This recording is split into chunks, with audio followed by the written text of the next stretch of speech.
first mayor of Scooby in 1903.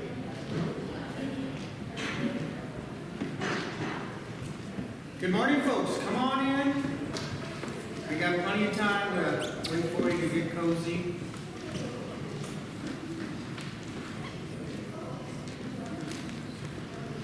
Heaven forbid you get scared, right? That didn't happen in the last 3 years. Come on in. Find a pew. We've got plenty of room up here. I won't be using the mic, so the closer you can get, the better.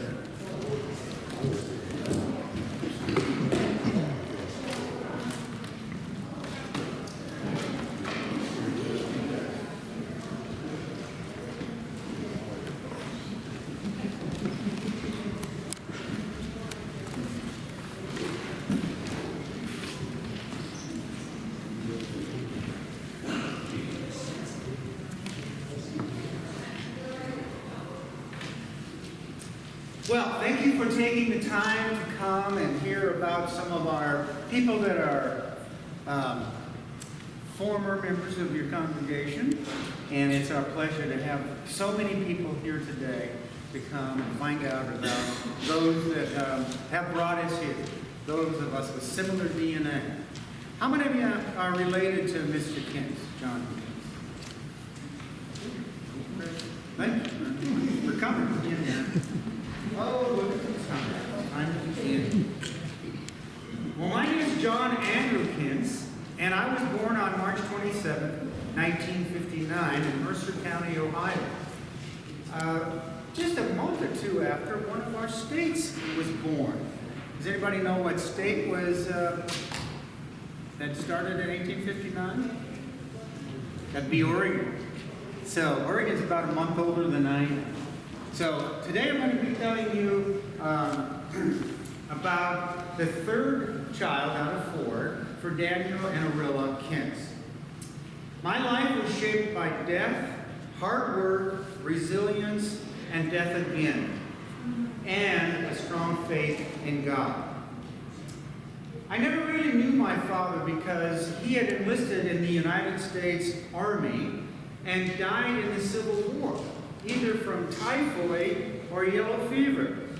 We're not really sure. 2/3 of the people who fought in the Civil War died from diseases and similar things. 2/3. Just like my father. So, because I never got to meet him, our mother had to do the best that she could to raise us on a widow's pension, which of course was not very much. She married a widower sometime later, and he had 7 kids. Now remember, we got 4, and I don't have enough fingers. 11. That's plenty, right? So now we've got to fit in all these people in our house and absorb them, get used to them, and, divide up the chores. It wasn't easy. Those were the hard years. Schooling and just trying to adjust to a very crowded family. Well, if that wasn't enough, my stepfather died when I was 14. So then I ended up being raised, I guess you could say, although 14 was pretty old at the time, by my sister and her husband. So at least I had a place to go. Well, in my 20s, my brother Frank and I, we decided that we were going to check out this minor's child pension.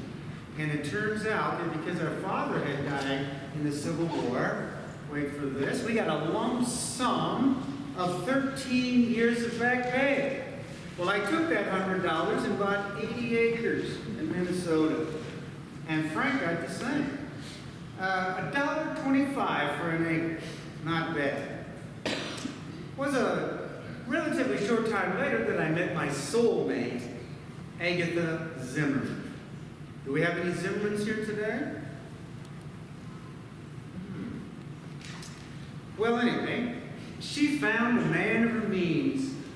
I owned land, I had a strong religious background, and I had good character and a sound mind. What more would you need? So we got married on October 27th, right here, in 1885. She was 22 and I was 26. Well, as time went on, my brother Frank and I, we built a one-room schoolhouse, one-room house for all of us to live in. Because it wasn't very long that our sweet Mary came. Less than 2 years, we've got another baby to squeeze in to this one-room house. So, it's in the 1880s, and we got the fever, like many people had. We got the Oregon fever. So we've got to come to Willamette Valley where there's all kinds of cheap land. So that's what brought us to Sublimity. Not to mention a well-established Catholic community and church that was already built by them. So many opportunities. And such a lovely Catholic community. Well, at first we rented land just outside of town, about 80 acres or so. Just enough for pasture, raise some grain, some animals. And we had a nice little spring. We could water the garden. So we were set. Well, later on, we decided we'd move into town. Not far from here, on Main Street in Church. Well, this family of 4 needed a bigger house. And then pretty soon, we were a family of 8. 4 boys and 4 girls. So our family was getting pretty big. Mary, Daniel, Miles, Curly, as we call them, Rose, Angelina, Andy, Romaine, and Ariella. Well, we needed to teach our kids to have a strong work ethic and self-reliance. And I'm real proud that they actually learned to do those kind of things. Well, like for example, the kids and I would milk the cows every morning and every evening. We'd herd them up with the help of our dog, Shep, and that kept us, pretty busy. So here we are, we're preserving our food, we're milking the cows, we're butchering our meat, and that sort of thing, typically in the fall, right along with our neighbors, because we're working together as a community. Fall, especially, was the time that we shared labor with the harvest. Speaking of community,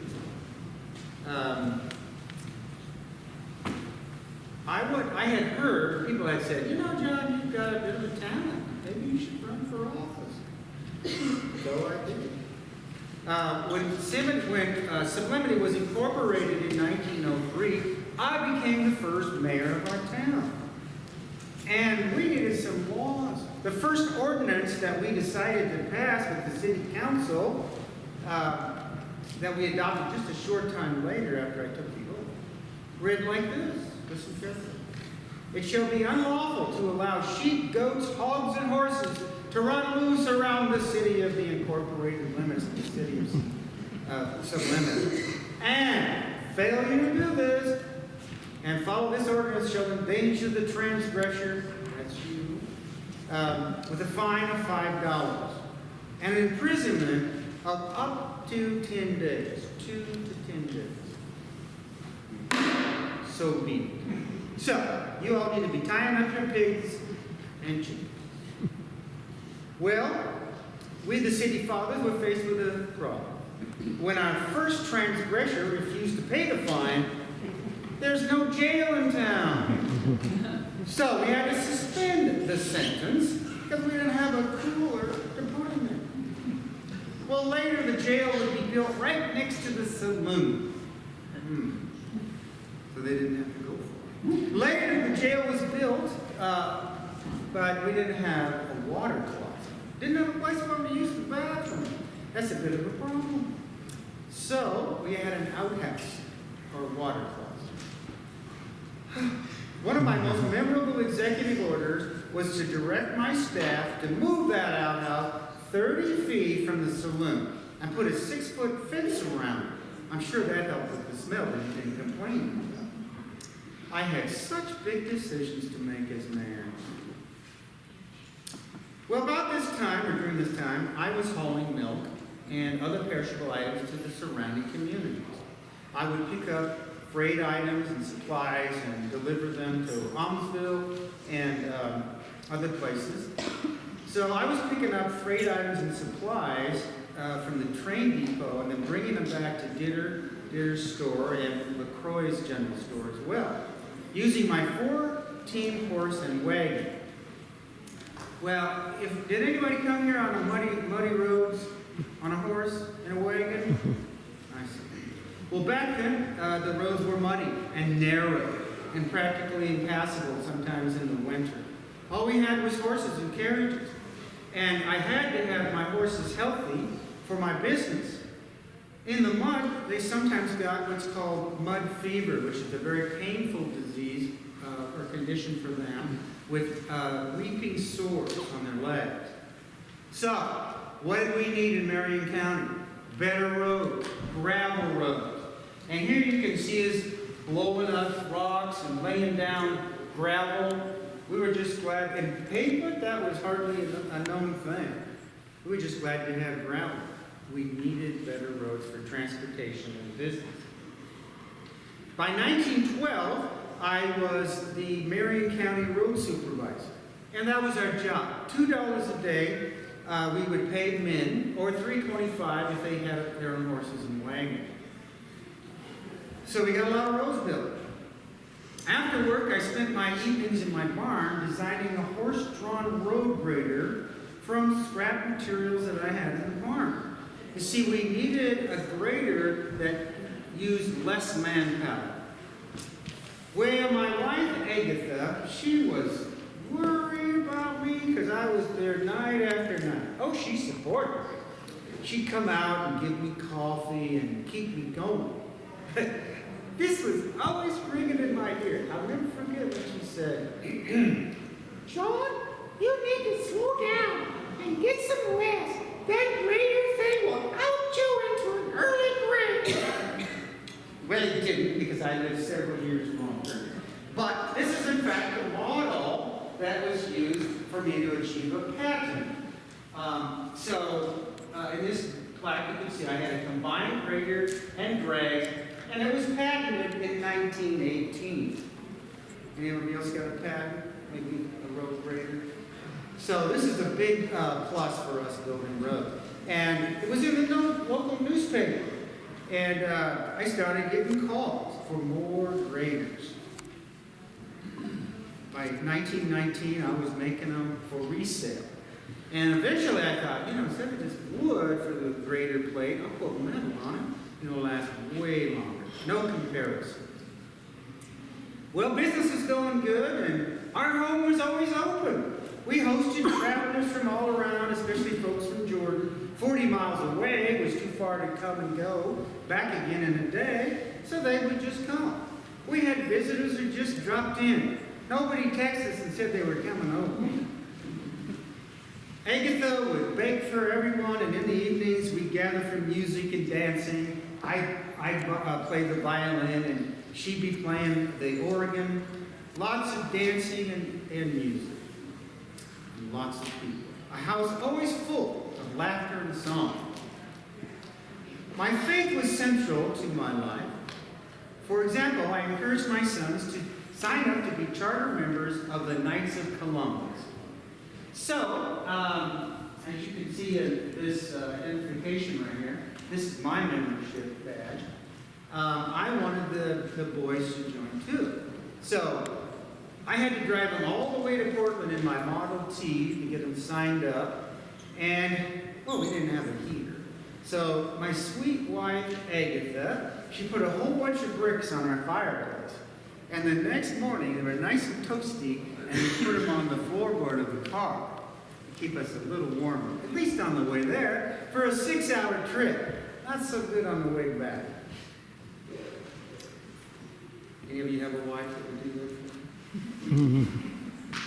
Oh, nice. By 1920, we decided that we should go back and check out how things were where we'd come from Ohio and Minnesota.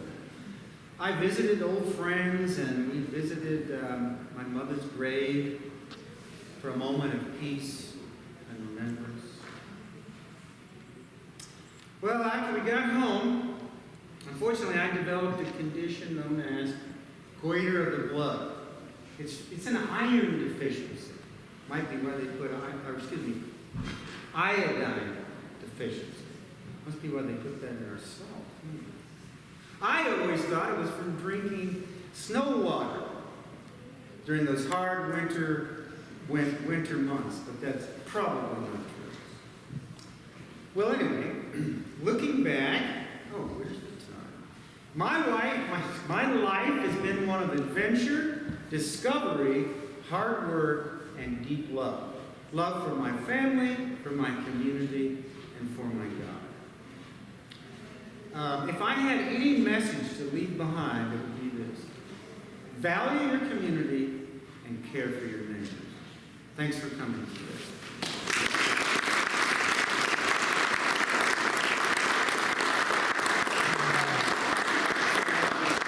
We have some time for a couple of questions. I appreciate half the family showing up. If there's anything that I can help with, my dear wife wrote this script. So anyway, do you have any questions? No? Okay. Well, come on in, people.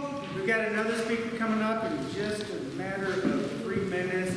I can't believe it. We're still on schedule. As soon as folks get their seats, we'll move along. I just want to remind you that if you want to visit the graves of the 5 individuals we're honoring today, they are marked with a pumpkin outside in the cemetery. So if we're planning to be at the gravesite and hear our speakers today, you can still go visit that gravesite. As soon as our guests get settled, we will get rolling here on our next one.